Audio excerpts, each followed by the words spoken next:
Graça e a paz do Senhor Jesus Cristo, amém? Meus irmãos, que bom que você conseguiu chegar até aqui nesse domingo, feriadão. Nós somos ali na chácara do pastor Abrelino Denise. Amanhã é aniversário do Abrelino. Primeiro dia de abril, mas ele chama Abrelino, você não sabia disso, né, Edson? Ele nasceu dia 1º de abril, por isso que o nome dele é Abrelino. Eu só chamo ele de Abrelindo. E aí, Abrelindo, como é que você está? Então, estamos lá e voltamos aí agora, tardezinha. A maioria, vários familiares lá, então foi uma bênção. Tem gente viajando, tem gente dormindo até agora, descansando.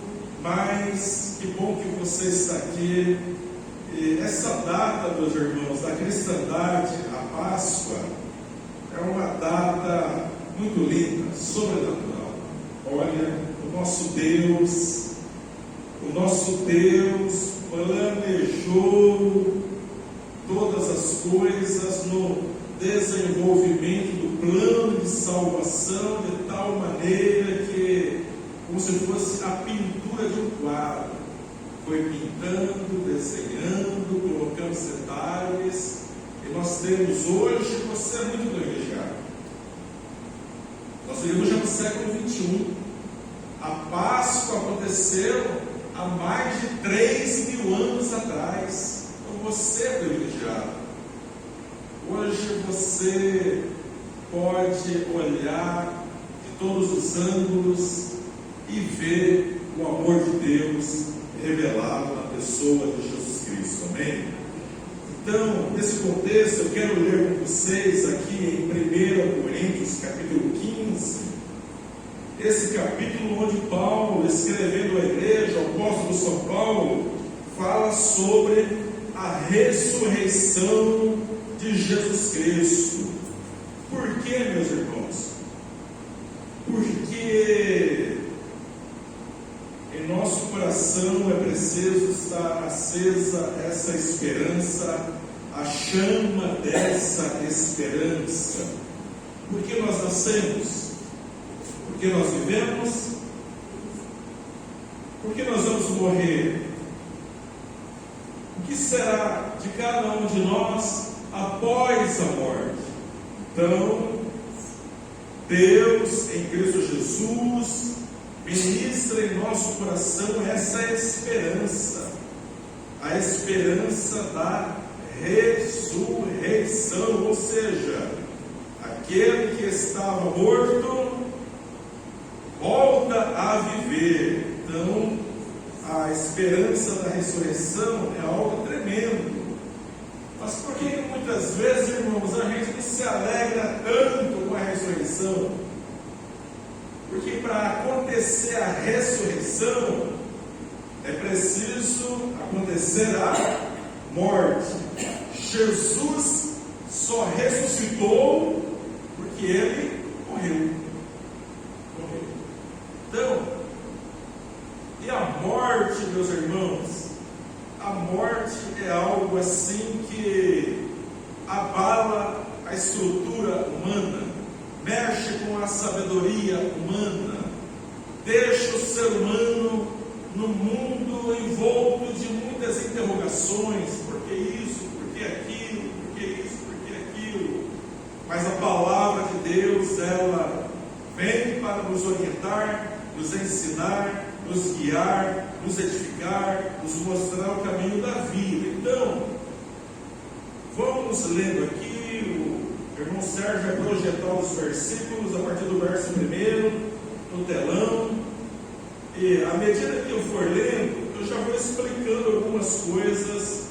E no final de tudo isso, se surgir alguma dúvida no seu coração: pastor, o senhor falou isso, mas eu não entendi. Isso causou uma dúvida, gerou uma dúvida. Então, depois você pode mandar uma mensagem para mim, no WhatsApp, ligar, a pastora Sandra, a pastor Celso, a pastora Juliane, que nós vamos sanar as suas dúvidas, amém? Também vos notifico digo, irmãos, o Evangelho que já vos tenho anunciado, o qual também recebestes, e no qual também permaneceis. Então ele começa escrevendo assim para a igreja: igreja, eu estou compartilhando com vocês o Evangelho que vocês já ouviram, que vocês acreditaram e que vocês estão caminhando nesse Evangelho. Então a primeira pergunta e a resposta você jamais vai esquecer nesse domingo da Páscoa: o que é o Evangelho? O que significa o Evangelho? Porque olha só o que ele já falou aqui. Ele fala que ele está compartilhando, notificando a igreja com o Evangelho. Ele está anunciando esse Evangelho. E ele fala que a igreja já recebeu esse Evangelho. E ele fala que a igreja está permanecendo nesse Evangelho. Mas o que é o Evangelho? O Evangelho em si, a palavra significa boas novas. Boas novas. Mas no nosso contexto bíblico, teológico ou neotestamentário, o Evangelho é isso que eu vou ler para vocês agora no verso 2 em diante. Pelo qual também sois salvos. Quem é que salva, meus irmãos? O Evangelho salva. O Evangelho tem poder para salvar. Por isso o apóstolo Paulo escreve aos Romanos, capítulo 1: eu não me envergonho do Evangelho. Por quê? Porque é o poder de Deus para a salvação de todo aquele que nele crê. Mas o que é esse Evangelho, pastor? Vamos lendo. Pelo qual também sois salvos, se o retiverdes, tal como vos tenho anunciado, se não é que crestes em vão. Ou seja, esse Evangelho tem poder para salvar a pessoa, desde que a pessoa guarde no seu coração pela fé, desde que a pessoa não creia em vão. Verso 3, ele vai explicar agora o que é esse Evangelho. Porque, primeiramente, vos entreguei o que também recebi, igual a ceia, né? É porque eu vos entreguei o que também, né, eu aprendi. Primeiramente, eu vos entreguei o que Jesus me ensinou. Que Cristo, primeiro, Cristo morreu pelos nossos pecados, segundo a Escritura. Só isso é o Evangelho? Não. Segundo ponto, e que foi sepultado. Só isso é o Evangelho? Não.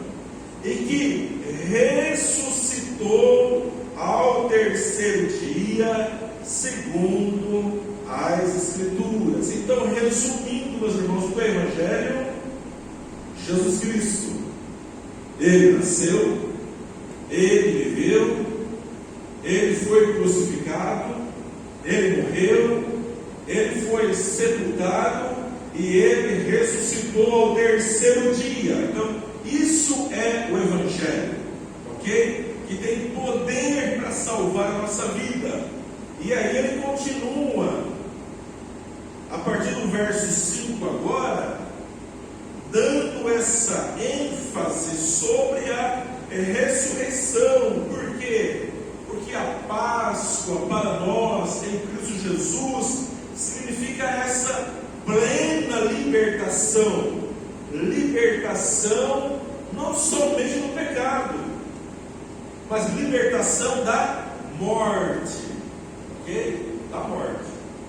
A Páscoa para nós não é simplesmente a gente ser perdoado, não é a gente simplesmente ser purificado pelo sangue, não é simplesmente a gente receber Jesus Cristo em nossa vida. nos libertar de toda maldição, não. É a vitória completa. A vitória sobre a morte. Ok? E aí ele dá essa ênfase aqui para a igreja, a partir do verso 5. Ele ressuscitou no terceiro dia, segundo as Escrituras, e que foi visto por Cefas, foi visto por Pedro, e depois pelos 12. Ou seja, ele ressuscitou, é verdade ou mentira? Não, ele ressuscitou, porque tem gente que viu Jesus. Então, aí pode estar realmente defendendo a tese da ressurreição. Verso 6. Depois foi visto uma vez por mais de 500 irmãos, dos quais vive ainda a maior parte, mas alguns já dormem também. Então, Jesus, meus irmãos, antes dele subir aos céus, que nós chamamos de assunção, a subida dele para se assentar à direita de Deus Pai, Jesus foi visto aqui, como ele fala, por mais de 500 pessoas. 500 pessoas é uma boa turma. Olha só, Jesus é estratégico. Olha só a quantidade de testemunhas oculares que Jesus deixaria ali na Galileia, na Judeia, em Samaria, naquele contexto no início da igreja.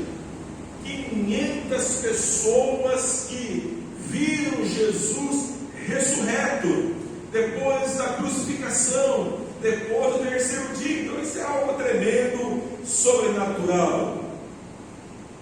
Por quê? Porque um pai e uma mãe têm poder e autoridade para educar um filho e uma filha em determinado assunto, e isso ir passando de geração em geração. É na verdade? É assim. Por que você faz isso? Porque mamãe me ensinou, porque papai me ensinou, aí vai outra geração, porque mamãe me ensinou, aí já entrou o avô, porque o avô me ensinou. Agora imagine 500 pessoas esparramadas na Judeia, na Galileia, Samaria, aquela região, testemunhando de que Jesus ressuscitou. É um negócio extraordinário. Mas, continuando aí, alguns já tinham morrido no tempo de Paulo,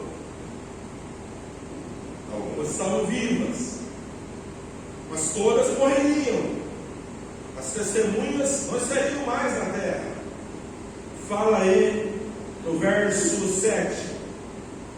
Depois foi visto por Tiago, depois por todos os apóstolos. Verso 8, para fazer o fechamento. E por derradeiro, ou seja, por último de todos, me apareceu também a mim, como a um nascido fora de tempo, porque eu sou o menor dos apóstolos, que não sou digno de ser chamado apóstolo, pois eu persegui a igreja de Deus, mas pela graça de Deus sou o que sou, e a sua graça para comigo não foi vã. Antes trabalhei muito mais do que todos eles, todavia não eu, mas a graça de Deus que está comigo. Então, ou seja eu, ou sejam eles, assim pregamos e assim haveis crido. Ora, se prega que Cristo ressuscitou dentre os mortos, como dizem alguns dentre vós que não há ressurreição de mortos? Tem gente com essa fé, meus irmãos, até hoje, em nosso meio, na sociedade, em nossa geração, em todas as nações da terra, tem gente que não acredita nesse ensino, na doutrina cristã acerca da ressurreição dos mortos. Verso 13. Mas aí Paulo contra-argumenta: e se não há ressurreição de mortos, também Cristo não ressuscitou. Se tem gente que acredita que os mortos não vão ressuscitar, então essa pessoa também tem que acreditar que Cristo não ressuscitou. Porque não adianta eu acreditar que Jesus ressuscitou e não acreditar que os mortos vão ressuscitar. Não casa, não combina. Verso 14. E se Cristo não ressuscitou, logo é vã a nossa pregação, diz o apóstolo Paulo, e também é vã a vossa fé. Aqui ele vai aprofundando, olha só.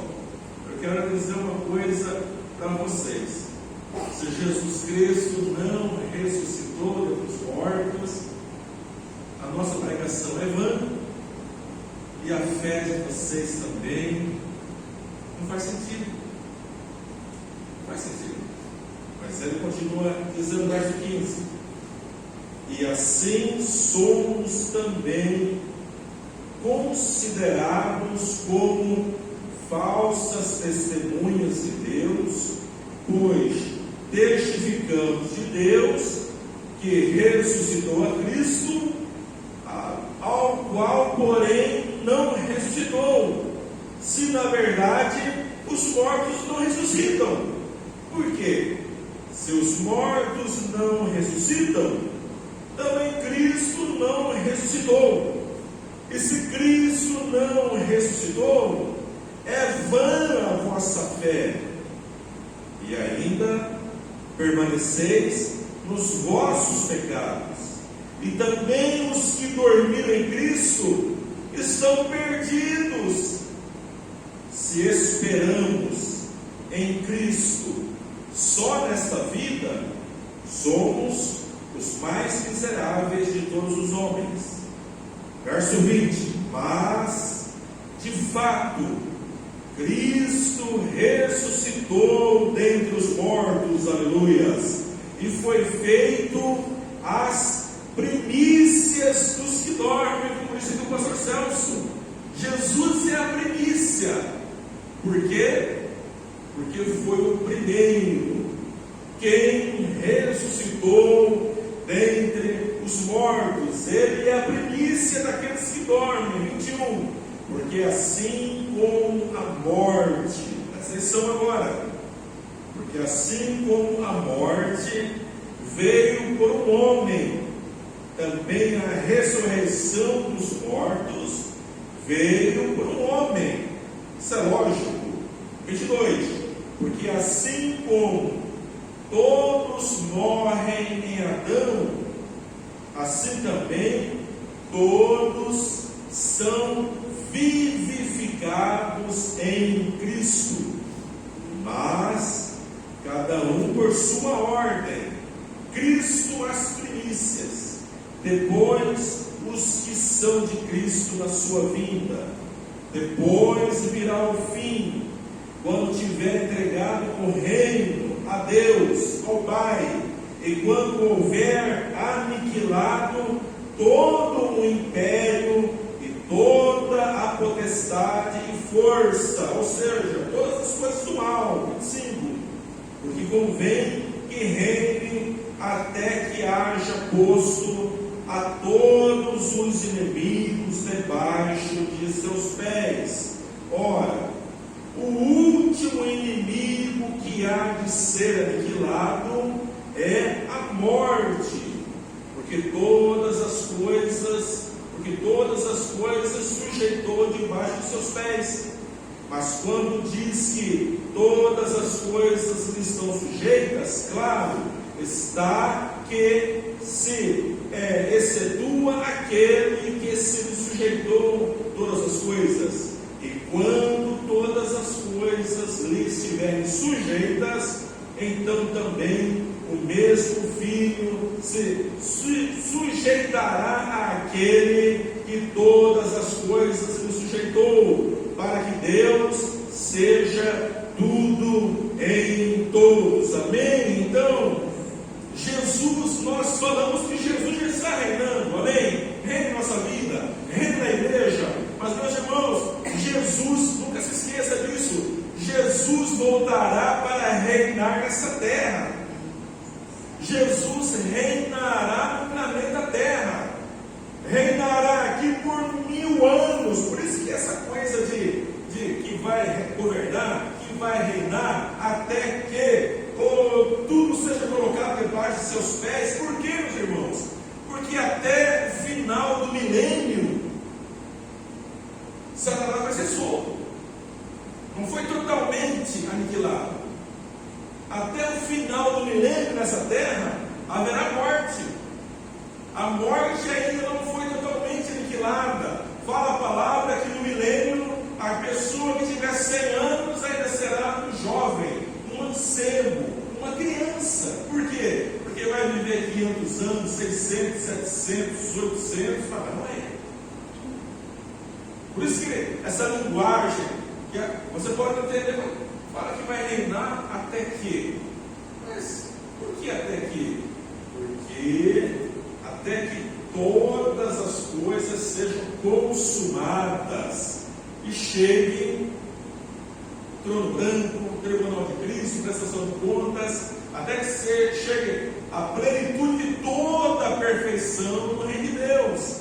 Por isso que ele fala aqui, até que ele vença Satanás, ou seja, lance Satanás eternamente no lago de enxofre, até que a morte morra, pegue a morte e lance também na eternidade, destrua todo o mal, o falso profeta, o anticristo, os rebeldes. Tudo isso vai ser, meus irmãos, ainda nesse contexto de milênio, final do milênio, onde ele vai consumar a obra da redenção. Então, continua aqui a leitura a partir do verso 29. Doutra maneira que farão os que se batizam pelos mortos. Doutra maneira, faz uma pergunta aqui: que farão aqueles que se batizam pelos mortos? Se absolutamente os mortos não ressuscitam, por que se batizam eles então pelos mortos? Por que estamos nós também a toda hora em perigo?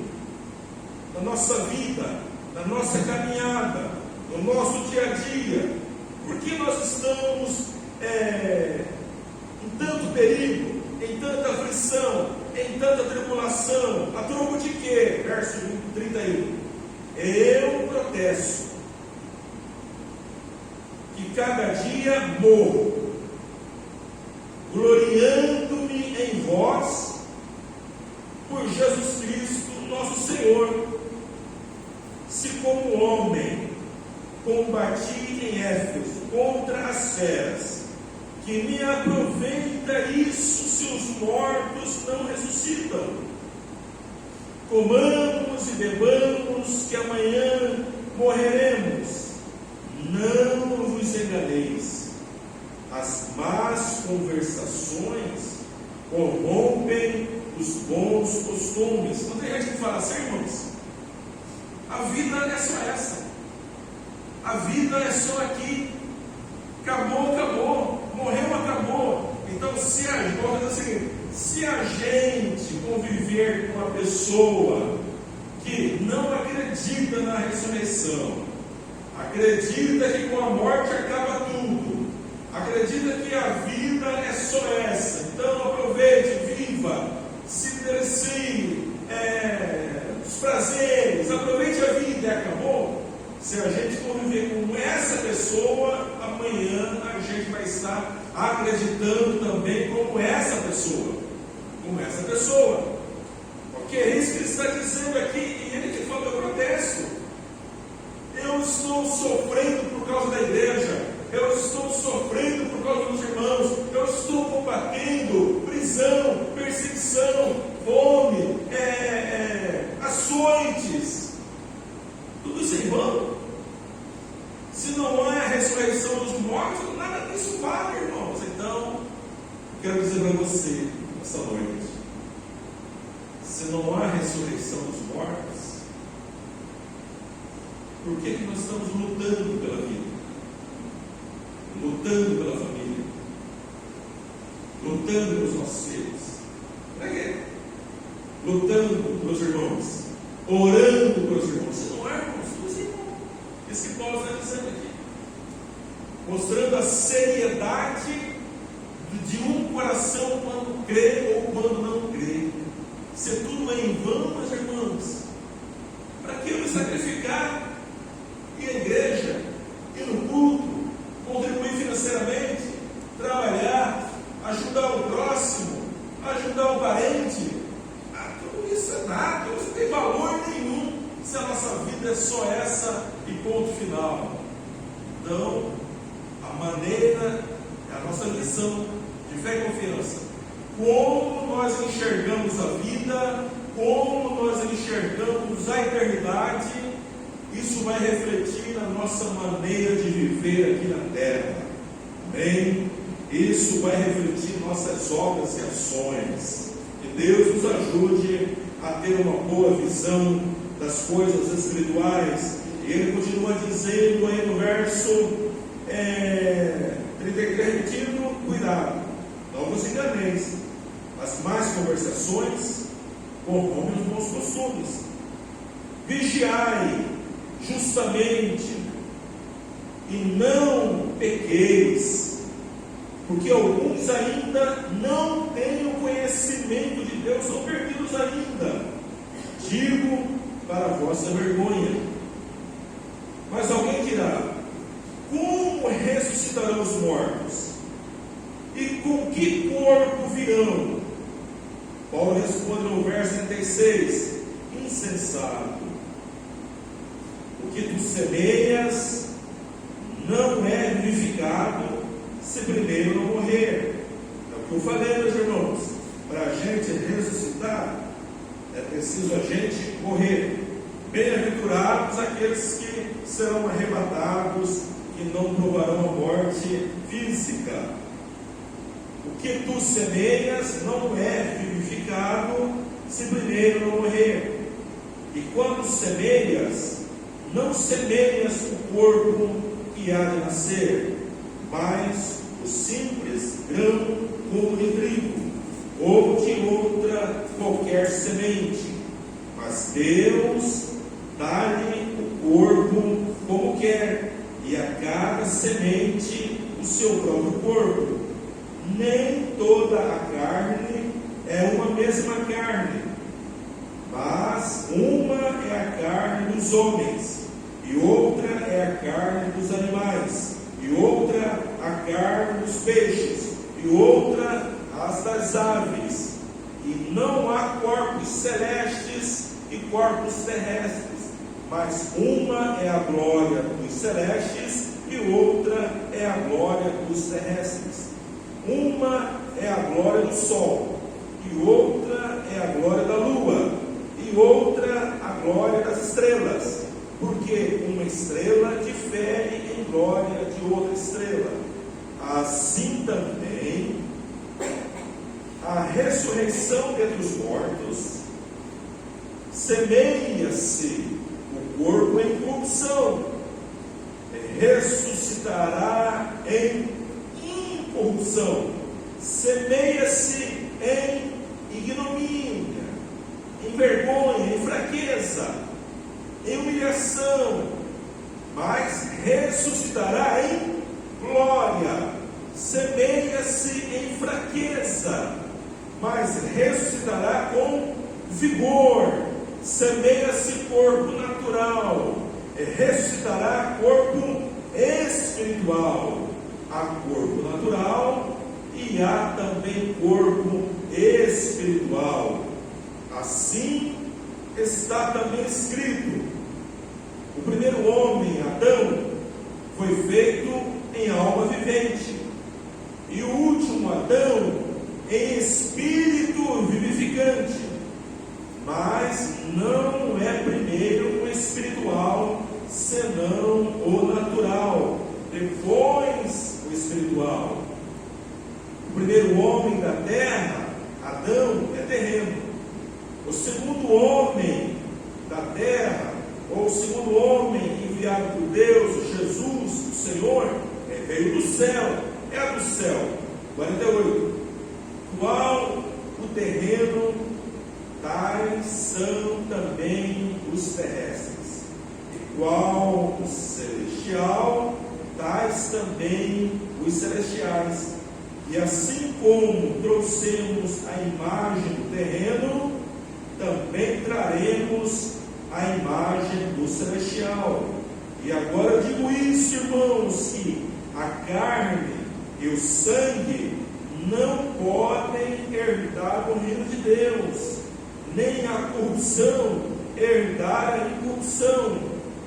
Eis aqui vos digo um mistério: na verdade, nem todos dormiremos, mas todos seremos transformados num momento, num abrir e fechar de olhos, ante a última trombeta, porque a trombeta soará e os mortos ressuscitarão incorruptíveis e nós seremos transformados. Falando aqui do arrebatamento, porque convém que isto que é corruptível se revista da incorruptibilidade, e que isto que é mortal se revista da imortalidade.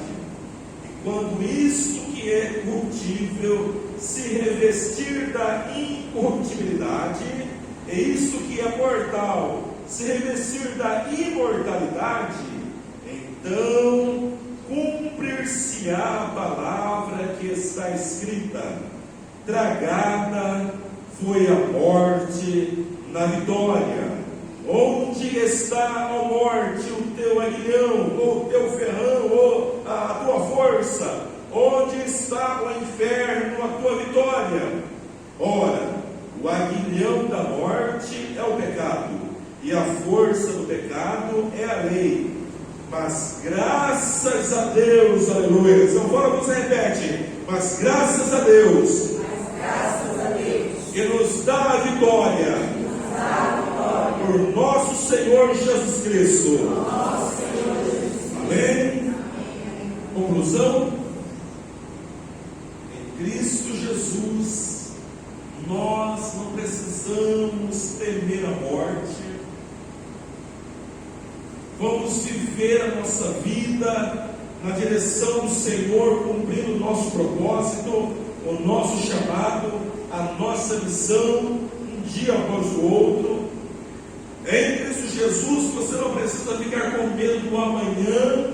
Nós cantamos: porque Ele vive, porque Ele ressuscitou, posso crer no amanhã. Ou seja, no amanhã Ele cuidará de mim se eu chegar no amanhã. Amém? Viva a sua vida com essa visão, fazendo melhor, procurando honrar a Deus, guardar a palavra, obedecer a palavra, fazendo, praticando as boas obras. Não fique preocupado que horas, ou que dia, ou que ano eu vou morrer. Não, viva a vida na plenitude do Espírito Santo de Deus. Tudo que Ele tem para você é realizar nessa terra. Que você busque essa força em Deus, que você busque a Deus em oração, que você se renove na palavra, que você possa falar com Deus todos os dias. Me guia, me orienta o que eu tenho que fazer, como eu posso fazer, as decisões que eu tenho que tomar, que você possa buscar a Deus através da oração, através da sua intimidade, direcionamento. Por quê? Porque você, meu irmão, você, minha irmã, não foi criado para a morte. Nós somos criados para a vida. Nós somos criados para viver. Fomos criados para a vida eterna. Fomos criados para a eternidade. Porque morreremos, se isso acontecer, consequência do pecado. Mas acabou? Não. Jesus disse, João capítulo 11, na ressurreição de Lázaro, eu sou a ressurreição e a vida. Quem crê em mim, ainda que esteja morto, voltará a viver. Bem, pergunta: você crê em Jesus? Você crê em Jesus Cristo em todo o seu coração? Então você não vai provar a segunda morte. Você crê em Jesus de todo o seu coração? Você não vai passar pela experiência da segunda morte, que é a morte espiritual, que é a separação eterna de Deus. Não, por quê? Porque você está em Cristo. Cristo simboliza a vida, e assim como Ele ressuscitou, você ressuscitará também. Então, viva a sua vida na plenitude de Deus, da palavra de Deus, do Espírito Santo. Irmãos, tem gente às vezes que passa a vida toda naquela bolha emocional que nunca vai ser resolvida se ela não buscar a Cristo e a palavra. Por que eu nasci nessa família? E passa 100 anos se perguntando: por que eu nasci nessa família? Passa 100 anos perguntando: por que eu nasci nessa cidade? Passa 100 anos se perguntando: por que eu nasci nessa família com essa classe social? Por que eu nasci no Brasil? Por que aconteceu isso comigo? Aconteceu aquilo. Irmãos, a pessoa vive um dia após o outro, meus irmãos, em questões existenciais. Por que eu nasci branco demais, ou amarelo demais, ou escuro demais? Passa a vida toda nessas crises, meus irmãos, e não descobre o Senhor da vida, o Senhor da ressurreição, o Senhor da salvação. Nunca tem um encontro com Jesus, porque está nesse cativeiro emocional, mental, e o inimigo quer que ela morra dessa forma. Que não sejamos assim, que não vivamos assim. Que Deus me use, que Deus use você na família, onde a gente estiver, nos relacionamentos, nas amizades. Que Deus use a gente para arrancar essas pessoas desse estilo de vida muito pobre, muito mesquinho, sem visão, sem fé, sem confiança, triste. Que Deus use cada um de nós para trazer essas vidas para a verdadeira vida que está em Jesus Cristo. Aleluia. Estamos aqui celebrando a vida. Páscoa, Ele ressuscitou, Ele vive, Ele reina. Lembra de Apocalipse? 7 selos. Lá tem os 4 cavaleiros que vão aprontar nessa terra, fazer coisas terríveis nessa terra no tempo determinado. Mas só vão fazer depois que o Cordeiro de Deus autorizar. Irmãos, ninguém manda mais nesse mundo que Deus. Ninguém manda mais nesse planeta e controla os governos do que Deus. Deus dá liberdade. Deus dá liberdade. Mas em tudo tem um limite, porque Ele é soberano. Tem um pastor que gostava de ensinar assim mais ou menos, né? Até o diabo é servo de Deus. Faz sentido, irmãos? Satanás é como um cão bravo na coleira de Deus, que só vai aonde Deus permitir. Não passa mais um milênio que Deus é soberano. Viva a sua vida nessa fé, nessa confiança de que Deus é contigo. Por isso Jesus falou: eis que eu estou convosco todos os dias até o fim. Amém? Até a consumação dos séculos. Você não está sozinho. Você nasceu para ser um vencedor. Tome posse dessa vitória em Cristo Jesus. Ele é o Cordeiro de Deus que tira o pecado do mundo, tirou o nosso pecado, ressuscitou, está no céu, breve voltará. E vamos viver a nossa vida nessa dimensão de vitória. Amém? Fiquemos em pé, vamos fazer uma oração, aleluias. Louvado seja o nome do Senhor. Jesus é a nossa Páscoa, Jesus é a nossa ressurreição, Jesus é a nossa